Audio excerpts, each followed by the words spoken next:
یقیناً دنیا میں دین اسلام وہ واحد مذہب ہے جو انسان کو سماجی رشتوں کی مضبوط ڈوری میں باندھ کے رکھتا ہے۔ کہتا ہے مل جل کے رہو، ایک دوسرے کے لیے دل میں محبت رکھو، بغض، حسد، کینہ، عداوت، جھوٹ، بددیانتی، خیانت، ظلم، ان سب چیزوں سے اپنے آپ کو دور رکھو۔ اسلام سب سے زیادہ مل جل کر رہنے پر زور دیتا ہے، بلکہ نبی اکرم صلی اللہ تعالی علیہ وسلم نے ارشاد فرمایا، وہ مومن جو لوگوں کے ساتھ مل کے زندگی بسر کرے اور لوگوں کی طرف سے آنے والی تکالیف پر صبر کرے، وہ مومن اس مومن سے افضل ہے جو زندگی تنہا گزارتا ہے۔ وہ لوگوں کی طرف سے آنے والی کسی مشکل پر اسے صبر نہیں کرنا پڑتا، افضل وہ ہے جو لوگوں کے بیچ رہے۔ اور اگر لوگوں کی طرف سے کوئی مصیبت آتی ہے، کوئی مشکل آتی ہے، کوئی تکلیف آتی ہے، کوئی اذیت آتی ہے، اس پر صبر کرے، یہ افضل ہے اس بندے سے جو تنہا رہتا ہے۔ اسلام نے رہبانیت سے منع کیا، مل جل کے رہنے کا کہا۔ کوئی انسان سامنے ہوتا ہے تو کوئی اسے بات بھی کر ہی لیتا ہے۔ یہ تو بزدلی ہے نا کہ انسان اس لیے کونے میں چلا جائے کہ کوئی آدمی مجھے تکلیف نہ دے۔ جب انسان سفر طے کرتا ہے، منزل کی طرف جاتا ہے، تو سارے راستے اسے پکے نہیں ملتے، کچھ راستے کچے بھی ہوتے ہیں، دشوار گزار بھی ہوتے ہیں، لیکن اگر وہ جد و جہد والا ہے، کسی منزل تک پہنچنے والا ہے، تو پھر اسے راستے کی پرواہ نہیں کرنی چاہیے، اسے منزل کا شوق پیدا کرنا چاہیے۔ تو انسان کو، مسلمان کو سماجی رابطوں کا کہا، مل جل کر رہنے کا کہا، لیکن اس کے ساتھ ساتھ اسے صالح ماحول بنانے کا بھی حکم دیا کہ مل جل کے رہنا ضرور ہے، پر رہنا سچوں کے ساتھ ہے۔ مل جل کے رہنے میں ہی فائدہ ہے، لیکن ہر ایک سے مل جل کے تھوڑی رہنا ہے۔ فرمایا یا ایھا الذین آمنوا اتقوا اللہ وکونوا مع الصادقین، اے ایمان والو اللہ سے ڈرو اور سچوں کی سنگت اختیار کرو۔ ایسے لوگوں کے پاس بیٹھو جن کے مزاج میں صداقت ہو، جن کی طبیعتوں میں ستھرائی ہو، جن کا لب و لہجہ شستہ ہو، جن کے الفاظ دھلے ہوئے ہو، جن کا آئینہ کردار صاف ہو۔ سچے لوگوں کی یہ جو انسان کا ماحول ہوتا ہے نا، یہ اس پر بہت اثر کرتا ہے۔ خارجی ماحول بڑا اثر کرتا ہے۔ نبی پاک صلی اللہ تعالی علیہ وسلم نے فرمایا، کل مولود یولد علی الفطرہ، جو انسان بھی پیدا ہوتا ہے وہ فطرت پر پیدا ہوتا ہے، مسلمان پیدا ہوتا ہے۔ نبی کریم نے فرمایا، اگر اس کے والدین یہودی ہوں تو اسے یہودی بنا دیتے ہیں، عیسائی ہوں تو عیسائی بنا دیتے ہیں، مسلمان ہوں تو بچہ پیدا، یہ صحیح حدیث میں موجود ہے۔ اور ان لفظوں کے ساتھ موجود ہے کہ والدین اگر یہودی ہوں تو یہودی بنا دیتے ہیں، عیسائی ہوں تو۔ چلیں دو باتیں میں تشریح کے طور پہ عرض کر لوں۔ حضور نے فرمایا، بچہ مسلمان پیدا ہوتا ہے، ماں باپ یہودی ہوں تو یہودی بنا دیتے ہیں، عیسائی ہوں تو۔ اب مجھے کیا لینے دو، اگر ماں باپ نمازی ہوں تو نمازی بنا دیتے ہیں، ماں باپ قرآن مجید پڑھنے والے ہوں تو قرآن مجید پڑھنے والا بنا دیتے ہیں، ماں باپ سچ بولنے والا ہوں تو بچوں کو سچ بولنے والا بنا دیتے ہیں، ماں باپ اگر رزق حلال کی تلقین کرنے والے ہوں تو امید ہے بچے بھی رزق حلال کمائیں گے۔ یہ حضور نے فرمایا ہے کہ بچہ مسلمان، انسان نہ فطرتاً نیک ہوتا ہے۔ یہ بات آپ نے سمجھنی ہے، فی نفس ہی انسان مسلمان ہوتا ہے، فطرت پر پیدا ہوتا ہے۔ جھوٹ بولنے والا جو بندہ ہے نا، جو جھوٹ بولتا ہے، وہ بھی جھوٹ سے نفرت کرتا ہے۔ آپ جھوٹے کو جھوٹا کہیں وہ ناراض ہو جائے گا۔ انسان فطرتاً، کوئی نہیں سمجھ آئی آپ کو میں نے کیا کہا ہے؟ انسان فطرتاً فی نفس ہی نیک ہوتا ہے، مسلمان فی نفس ہی پرہیزگار ہوتا ہے، اس کے مزاج میں اللہ نے نیکی۔ اگر کسی وجہ سے وہ غلطی میں الجھ گیا ہے، اس کا رزق ناپاک ہو گیا، لیکن اگر آپ اسے کہیں گے نا تو حرام کھاتا ہے تو ناراض ہو جائے گا۔ کسی وجہ سے کھا رہا ہے، اللہ معاف کرے، پر کہیں گے تو ناراض۔ یہ اچھا لوگ کیا کہتے ہیں؟ لوگ یہ کہتے ہیں دیکھو جی جھوٹ بولتا ہے، جھوٹا کھائے تو بگڑ گیا ہے۔ او بھئی یہ جو بگڑ گیا ہے نا، اس پر اللہ کا شکر ادا کر. کیوں؟ اس لیے کہ جھوٹ بولتا ہے پر جھوٹ کو پسند نہیں کرتا. وہ کسی وجہ سے رزق اس کا ناپاک ہے پر رزق حرام کو پسند اور رزق حلال والا کہلانا چاہتا ہے. انسان فی نفس ہی اپنے مزاج کے لحاظ سے برا نہیں ہوتا، لیکن جو اس کا ماحول ہوتا ہے نا، ارد گرد کے جو لوگ ہوتے ہیں، اس کا وہ اثر قبول. کیوں کہا اسلام نے پاک صاف رہنے کا؟ کیوں کہا طہارت کا؟ کیوں کہا صفائی نصف ایمان ہے؟ کیوں کہا کہ تم پاکیزہ رہو، یہ اسلام کا پسندیدہ عمل ہے؟ اس لیے کہ جب انسان کا ماحول صاف ستھرا ہوتا ہے تو اس کی طبیعت صاف ستھری ہوتی ہے. اس کے ارد گرد اگر پاکیزگی ہوتی ہے تو وہ اجلا اجلا سا محسوس کرتا ہے. آپ 2-4 دن غسل نہ کریں تو کیا 2 من مٹی چڑھ جاتی ہے بندے پہ؟ کیا اس پر کلو کے حساب سے گرد چڑھتی ہے؟ کچھ بھی نہیں ہوتا. لیکن وہ جو تھوڑی سی بھی گرد ہوتی ہے وہ وجود کو، طبیعت کو ثقیل کر دیتی ہے. آپ جب غسل کر لیتے ہیں تو آپ کو خود بخود اپنا آپ ہلکا ہلکا سا محسوس ہوتا ہے. یہ صفائی ستھرائی پاکیزگی ماحول کی یہ پسندیدہ عمل ہے. نبی اکرم صلی اللہ تعالی علیہ وآلہ وسلم نے اس ماحول کی خوبصورتی کو پسند کیا اور حضور نے فرمایا ایسے لوگوں کے پاس بیٹھا کرو جن کے لہجے پاکیزہ ہوں، جن کا انداز اچھا ہو. اور مثال دی نبی پاک علیہ السلام. حضور فرمانے لگے اچھے دوست کی مثال اس طرح ہے جس طرح عطر فروش کی مثال ہوتی ہے. اگر کوئی اس سے سامان نہ بھی خریدے، سودا نہ بھی خریدے تو خوشبو تو آتی ہے نا. اور نبی پاک علیہ الصلوۃ والسلام فرمانے لگے برے دوست کی مثال دھونی دینے والے کی طرح سے. جس طرح اس کے پاس کوئی شخص بیٹھے تو اور کچھ بھی نہ ہو تو دھواں تو آئے گا کہ نہیں آئے گا، اسے کچھ نہ کچھ اس کے کپڑوں تک گرد پہنچے گی. اپنے ماحول کو ٹھیک رکھنا، اپنے ارد گرد صالحیت پیدا کرنا اور اپنے دائیں بائیں نفاست پسندی کو لانا، یہ انسان کی بڑی ذمہ داریوں میں سے ذمہ داری ہے. ہمیں ہمارا دین منع کرتا ہے کہ کسی قوم کا طرز نہ اختیار کرو، مشابہت نہ اختیار کرو، کسی انسان کے، کسی غیر مسلم کے طریقوں کو نہ اپناؤ. فرمایا جس نے کسی غیر کا طریقہ اپنایا وہ انہی میں سے ہے.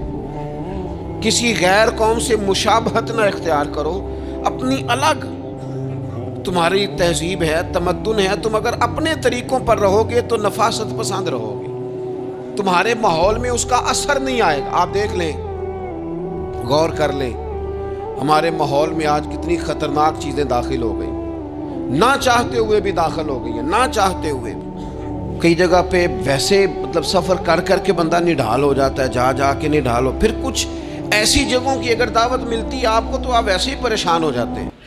یعنی اگر پہلے تو یہ ہوتا تھا کسی بزرگ کا عرس منانا ہے، اب دعوت ملتی ہے کہ ان کا یوم ولادت ہے، اس پہ جلسہ کرنا ہے.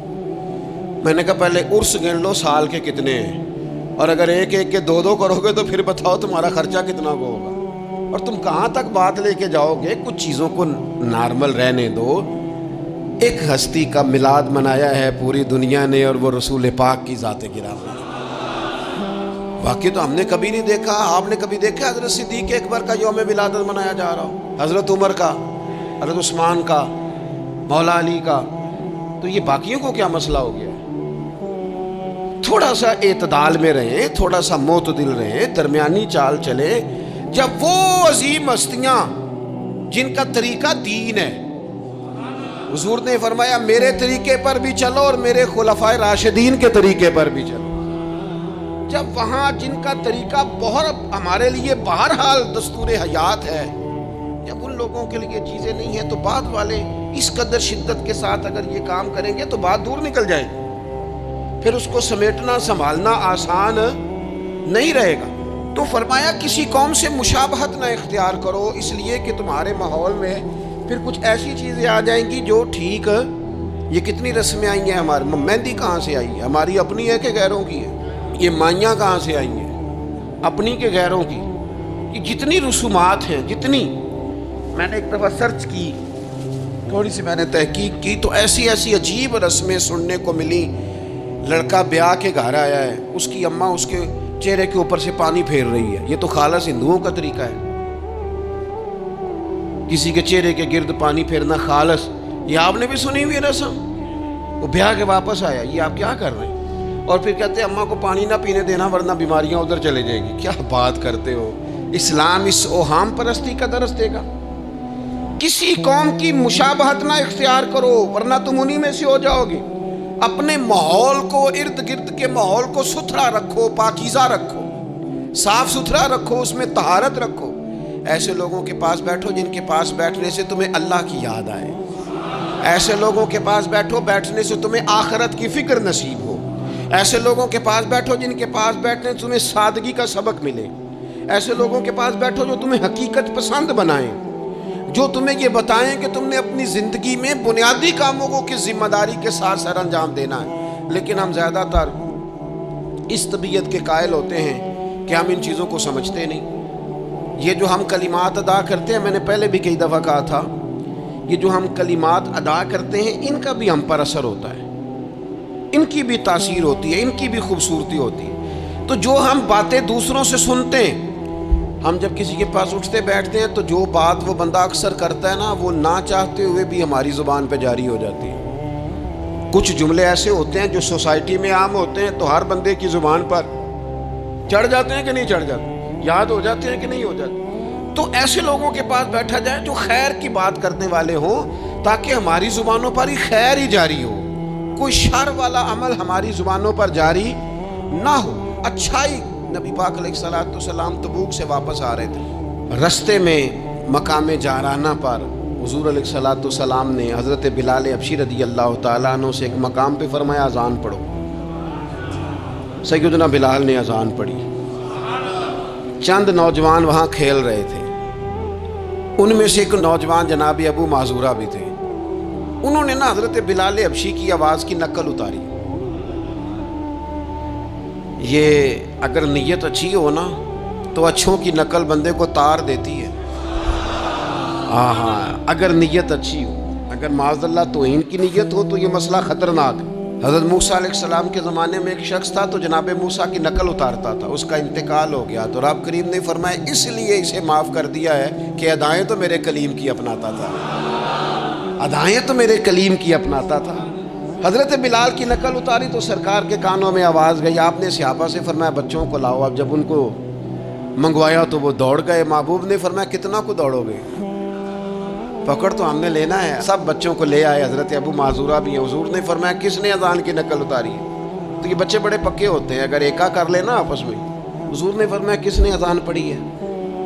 کوئی نہیں بولا۔ کریم فرمانے لگے چلو باری باری سناؤ۔ اب حضرت ابو معذورہ کی باری آئی، مختلف انداز میں بھی روایت مختلف جگہوں پہ موجود ہے۔ جب ان کی باری آئی انہوں نے اذان پڑھی، پہلے تو پڑھی تھی اپنی مرضی سے، اب پڑھی کریم رسول کی صحبت میں کھڑے ہو گئے۔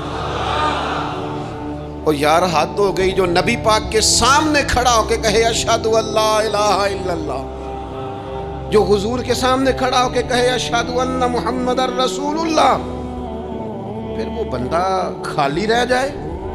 حضور نے فرمایا کتنی سونی ہے تیری آواز۔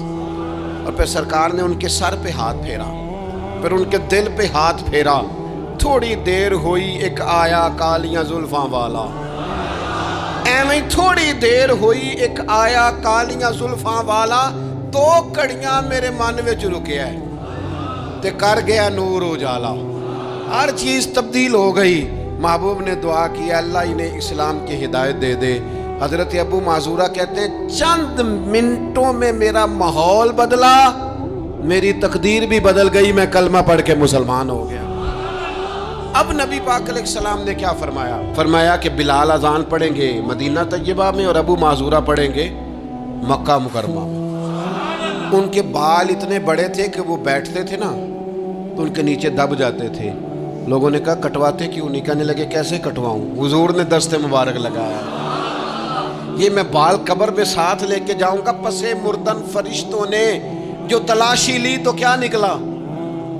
کہتے میں انتقال کر گیا، فرشتے قبر ٹٹولنے لگے کہ بھلا کیا لے کے آیا؟ پسے مردن، بعد مرنے کے پسے مردن فرشتوں نے جو تلاشی لی تو کیا نکلا؟ فقط ایک دل کے گوشے سے خیال مصطفیٰ نکلا۔